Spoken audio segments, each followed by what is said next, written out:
So we're in Berlin, and standing behind me are the last few remnants of the Berlin Wall. Now the wall actually went through 4 different stages. First stage was in 1961, a barbed wire fence.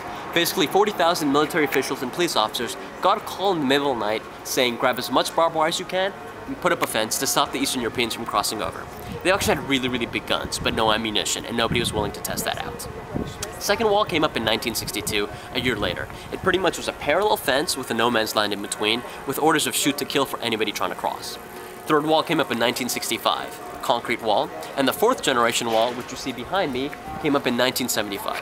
Had barbed wire on the top, anti-vehicle trenches, 20 guard towers, 300 watchtowers, and 3,000 dogs guarding it. Now this was a massive structure. It's 140 kilometers long, about 100 miles, with 8 checkpoints. And what I didn't know, and I found out today actually, was that the wall surrounded all of West Berlin, which was an island upon itself within East Germany. So it was a massive structure.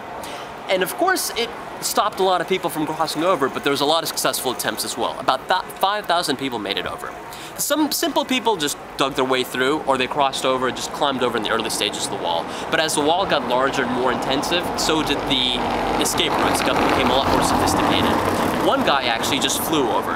He bought a bunch of nylon cloth, stitched together, made a hot air balloon, and just flew his family over. Other people used tripwires and pretty much strung-lined themselves down. The most interesting case I heard about actually was 2 students that dressed up as a cow and just walked over. Now, but with every successful attempt, there were losses and deaths. About 3,200 people got arrested trying to cross over the wall, and about 160 people died. The most famous case was an 18-year-old student, Peter Fechter.